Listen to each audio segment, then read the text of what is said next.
প্রিয় দর্শক শ্রোতা, আপনাদের সবাইকে স্বাগত জানিয়ে শুরু করছি দেশ টেলিভিশনের ব্যবসা বাণিজ্য বিষয়ক নিয়মিত আলোচনা অনুষ্ঠান বিজনেস টাইমস। আজ আমাদের আলোচনার বিষয় আগামী বাজেট ও পুঁজিবাজার। আর এই বিষয়ে আলোচনা করবার জন্য আমাদের স্টুডিওতে আমরা আমন্ত্রণ জানিয়েছি জনাব জিয়াউর রহমান, পুঁজিবাজার বিশ্লেষক ও সম্পাদক অর্থসূচক। জনাব জি, আপনাকে স্বাগত জানাচ্ছি। ধন্যবাদ। প্রিয় দর্শক, এই আলোচনায় এগিয়ে নিতে আপনাদের সঙ্গে থাকবো আমি সুলতান মাহমুদ। আলোচনায় ফিরবো তার আগে জানিয়ে রাখছি, এই পুঁজিবাজার সহ দেশের গোটা অর্থনীতি বা অর্থনীতির সকল সূচকেই একটি ভাটা আমরা দেখতে পাচ্ছি দীর্ঘদিন ধরে। টালমাটাল অবস্থা থেকে দেশের অর্থনীতি তথা পুঁজিবাজারকে ঘুরে দাঁড় করবার জন্য নবনির্বাচিত বা এই 3 মাসের বিএনপি সরকার নানানমুখী উদ্যোগের কথা বলেছেন। পার্লামেন্টে 2টি আইনও সংশোধন করা হয়েছে, কিন্তু এই পুঁজিবাজার কে ঘুরে দাঁড় করবার জন্য বাস্তবমুখী কোনো কিছু এখনো পর্যন্ত দৃশ্যমান না, বা বাজারে তার কোনো প্রতিফলনও আমরা দেখতে পাচ্ছি না। এরই মধ্যে আসছে নতুন বাজেট এলেই পুঁজিবাজার সংশ্লিষ্টদের একটি স্বপ্ন তৈরি হয়, একটি আশা জাগানিয়া তাদের মধ্যে দেখা দেয়। সেটি হলো পুঁজিবাজারের বাজেটের মাধ্যমে পুঁজিবাজারকে হয়তো কোনো নীতি সহায়তা দেয়া হবে, যার প্রেক্ষিতে হয়তো পুঁজিবাজার আবার তার কাঙ্ক্ষিত গতি ফিরে পাবে। সেই বিষয়টি নিয়ে আজকে কথা বলবো। জনাব জিয়াউর রহমান, আসছে বাজেট, প্রায় আমাদের দরজায় কড়া নাড়ছে বাজেট অনেকটা। নানানমুখী তৎপরতা আমরা ইতোমধ্যে দেখেছি। অর্থমন্ত্রী এবং প্রধানমন্ত্রীর অর্থ উপদেষ্টা তিনিও এই পুঁজিবাজারকে শক্ত করবার জন্য বা পুঁজিবাজারে গতি আনবার জন্য উদ্যোগ নিচ্ছেন বলে জানা গেছে, এবং প্রধানমন্ত্রী একজন বিশেষ সহকারীও পুঁজিবাজার নিয়ে কাজ করছেন। এই পুঁজিবাজারকে ঘুরে দাঁড় করবার জন্য বাজেটে কেমন সহায়তা বা নীতি সহায়তা বিনিয়োগকারীরা বা কোম্পানিগুলো আশা করে, এবং তার কতটুকু আমরা পেতে পারি বলে আপনি ধারণা করছেন? আসলে সবারই তো যার যার মতো করে আশার জায়গা থাকে এবং আশার শেষ নাই। আবার সরকারের দিক থেকে সম্পদের সীমাবদ্ধতা আছে, চাইলে সবকিছু করা যায় না। কিন্তু তবুও আমরা মনে করি যে যেহেতু দীর্ঘদিন ধরে পুঁজিবাজার একটা গতিহীন অবস্থার মধ্যে ছিল, পুঁজিবাজার গতিহীন থাকা মানে কিন্তু এই না এই বাজারে যে কিছু বিনিয়োগকারী আছেন, 22 লাখ বলেন, 20 লাখ বলেন, 30 লাখ বলেন, যাই বলেন না, বা সেকেন্ডারি মার্কেটে কেউ বলে হয়তো 12 লাখ বিনিয়োগকারী অ্যাক্টিভ, যাই বলেন, কিন্তু শুধুমাত্র এই বিনিয়োগকারীদের স্বার্থ সংশ্লিষ্ট বিষয় কিন্তু না। পুঁজিবাজার একটা সামগ্রিক অর্থনীতির ইস্যুস। কারণ আমরা জানি যে পুঁজিবাজার যত বেশি অর্থায়ন করতে পারবে অর্থনীতি তত বেশি সাস্টেনেবল হবে, এবং পাশাপাশি ব্যাংকের উপর চাপ কমবে। ব্যাংকের স্বল্প মেয়াদী আমানতের বিপরীতে যে দীর্ঘমেয়াদী ঋণ দিচ্ছে, এই যে মিসম্যাচ, এর কারণে কিন্তু আমরা ব্যাংকিং সেক্টরে একটা প্রচণ্ড চাপ এবং ধসও দেখেছি। কিছু ব্যাংক যেমন ভালো করেছে, কিন্তু গত 1 দশকে আপনি দেখেন যে অর্ধেকের বেশি ব্যাংকের অবস্থা কিন্তু খুবই নাজুক, ডিভিডেন্ড দিতে পারে না। এই যে একটি অবস্থা, এর পেছনে একদিকে যেমন লুটতরাজ অনিয়ম আছে, পাশাপাশি আছে যে আপনার এই যে বললাম মিসম্যাচ হওয়া, আসলে যেটা যে যার কাজ না, তার কমার্শিয়াল ব্যাংকগুলোর কাজ হলো স্বল্প এবং মধ্যমেয়াদে অর্থায়ন করা। সেই যখন আমানত নিয়ে দীর্ঘমেয়াদী দিয়েছে, এখন যখন কোনো কারণে আমানতকারীরা আমানত ফেরত চাচ্ছে, তার পক্ষে কিন্তু আমানত ফেরত দেওয়া অনেক কঠিন হয়ে যাচ্ছে।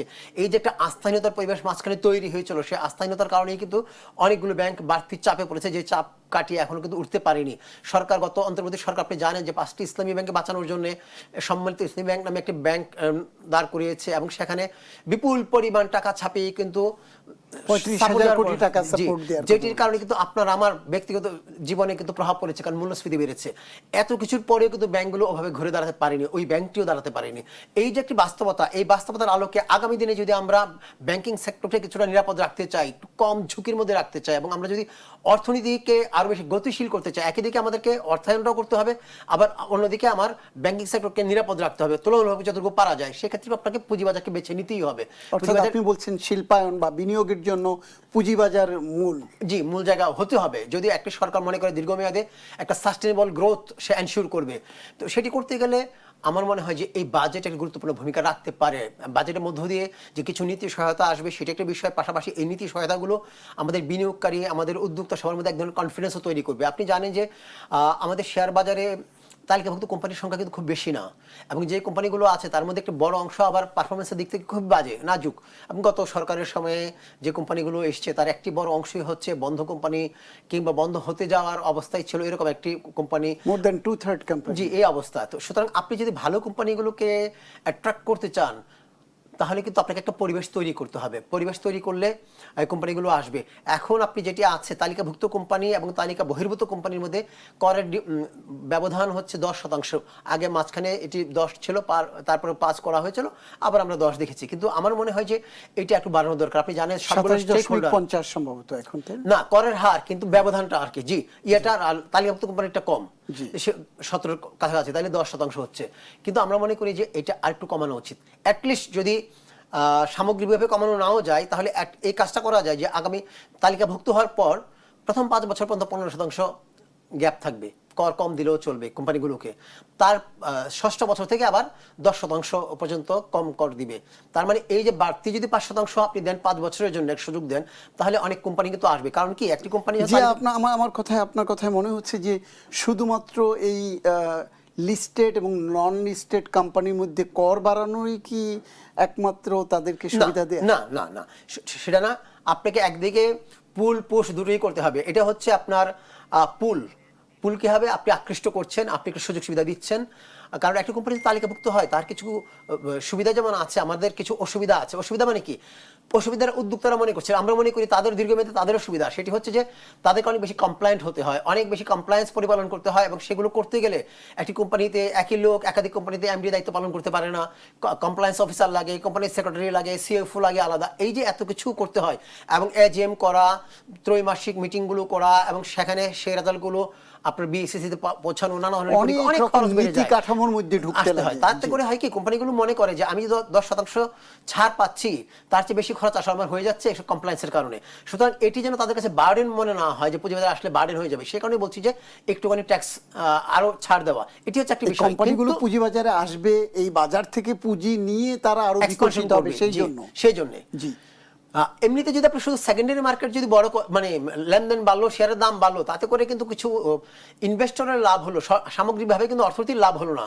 যখনই কোম্পানিগুলো আসবে, এখান থেকে পুঁজি নেবে, এক্সপানশন করবে, প্রোডাকশন ক্যাপাসিটি বাড়বে, এক্সপোর্ট বাড়বে, সরকারকে অনেক বেশি ট্যাক্স দেবে, ভ্যাট দিবে, তখন কিন্তু সামগ্রিকভাবে অর্থনীতি লাভবান হবে।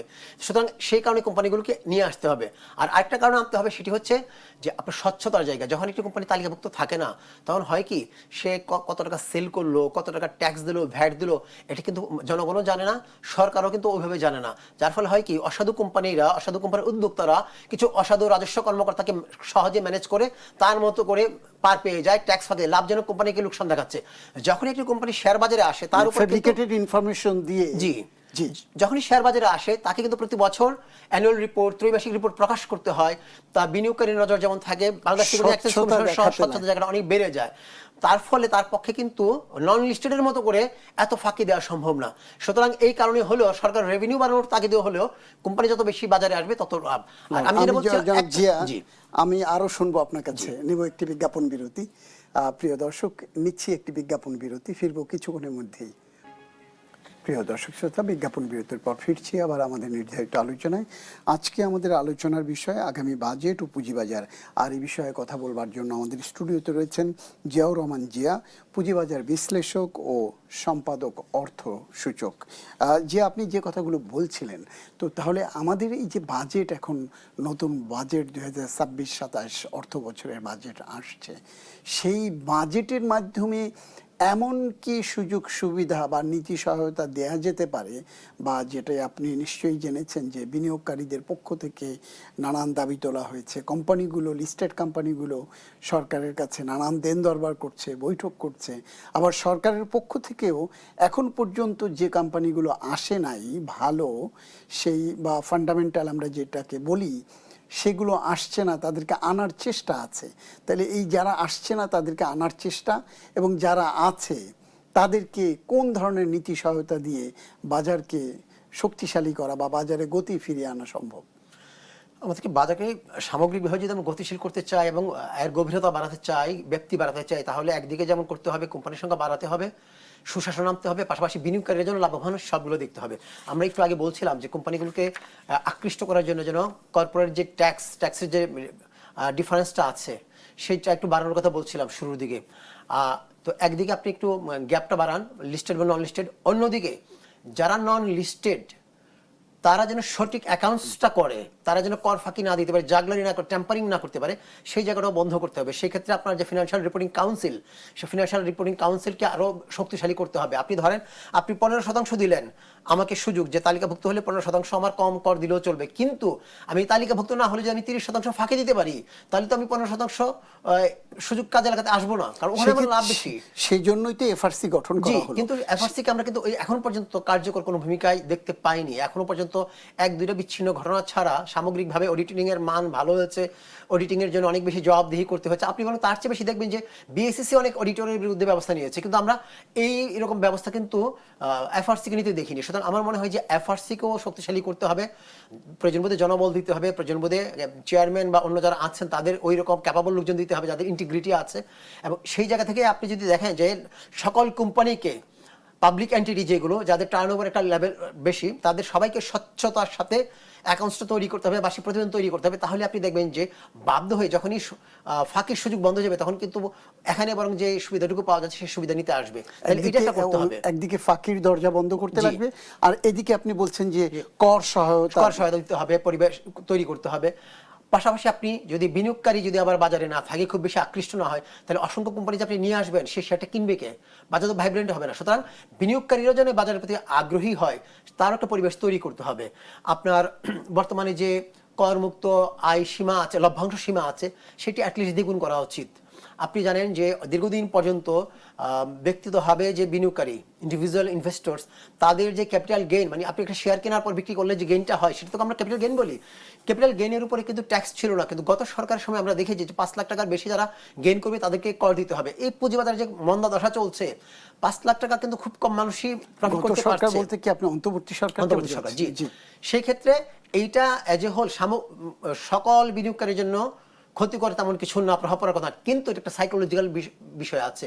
বিনিয়োগকারী মনে করেন যে সরকার তো তাহলে আমাদের কথা চিন্তা করেনি, পুঁজিবাজারের কথা চিন্তা করেনি। সুতরাং আমি মনে করি যে সরকারের এই যে ক্যাপিটাল গেইন ট্যাক্স থেকে খুব বেশি লাভ হয়েছে এরকম না, এটা মূল্যায়ন করা উচিত। মূল্যায়ন করে যদি মনে হয় সত্যিকার অর্থেই ওখান থেকে খুব বেশি কিছু পাওয়া যায়নি, তার চেয়ে বরং যদি আপনি এখানে এই ট্যাক্সটা উইথড্র করে দেন, যদি বাজারে লেনদেন পারে, এখান থেকে কিন্তু আপনি জানেন স্টক এক্সচেঞ্জ কিন্তু ওই লেনদেনের উপর যে ট্যাক্স হয়, সেই ট্যাক্স কিন্তু গভর্নমেন্টকে পৌঁছে দেয় স্টক এক্সচেঞ্জের মাধ্যমে। সুতরাং এখানে লেনদেন বাড়লেও কিন্তু এখান থেকে কিন্তু সরকারের বড় ধরনের ট্যাক্স পাবে। সুতরাং আপনি এটা জবরদস্তি না করে, চাপ না দিয়ে, ভয় না ধরিয়ে আপনি কিভাবে পরোক্ষভাবে আপনার ট্যাক্সটা বাড়াতে পারেন সেই চিন্তাটা করা ভালো। আপনার বর্তমানে তালিকাভুক্ত যে বন্ডগুলো আছে, বন্ডের যে ইনকাম, সে ইনকামকে আবার আপনার যে অন্যান্য ইনকামের সাথে একসাথে যোগ করে সেটা আপনাকে কিন্তু ট্যাক্স রিটার্নে জমা দিতে হয়। আপনি যদি বন্ডের যে ইনকামটা আছে, সুদ বা বলেন বা রিটার্ন বলেন, যেটাই বলেন, মুনাফা বলেন, সেটাকে যদি ফাইনাল সেটেলমেন্ট করা হয় তাহলে কিন্তু এক ধরনের সুবিধা হবে। সুতরাং এই ধরনের কিছু ব্যবস্থা নিতে হবে, ঠিক আছে?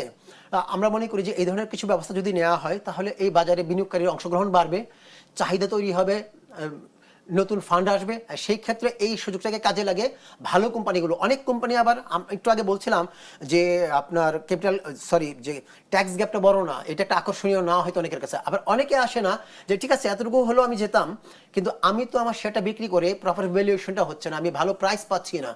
কারণ বাজারের এনভায়রনমেন্ট এবং যে বুক বিল্ডিং সিস্টেম বিএসসিসি করেছে সবকিছু মিলিয়ে যে কমপ্লায়েন্সগুলো বা যে ধরনের শর্তগুলো পরিপালন করতে হয়, একটা কোম্পানি দিনের পর দিন শ্রম ঘাম দিয়ে উদ্যোক্তারা তৈরি করেছেন, তৈরি করে 10 বছর 15 বছর যে জায়গায় নিয়ে এসছেন, ইনি যদি শেয়ারের দাম ভালো না পান, যে কোম্পানির অ্যাসেট ভ্যালু কিংবা সম্ভাবনার দিক থেকে যদি হয় ধরেন 40 টাকা, তাকে যদি 12 টাকায় বিক্রি করতে হয়, তাহলে উনি এই ভর্তুকি বা লস দিয়ে কেন আসবেন? সুতরাং আমরা মনে করি যে ফেয়ার প্রাইসিং এর যে মেকানিজমটা আছে সেটা যেন হয়। ফেয়ার প্রাইসিং এর জন্যই তো বুক বিল্ডিং পদ্ধতিটা নিয়ে, কিন্তু সেটা আবার যেন কারসাজিটাও না হয়, দুদিকটাই দেখতে হবে, যাতে বিনিয়োগকারীরা প্রতারিত না হন, এর মাধ্যমে বিকৃতভাবে অ্যাকাউন্ট ট্যাম্পারিং করে অসাধু উদ্যোক্তারা টাকা বের করে নিতে না পারে।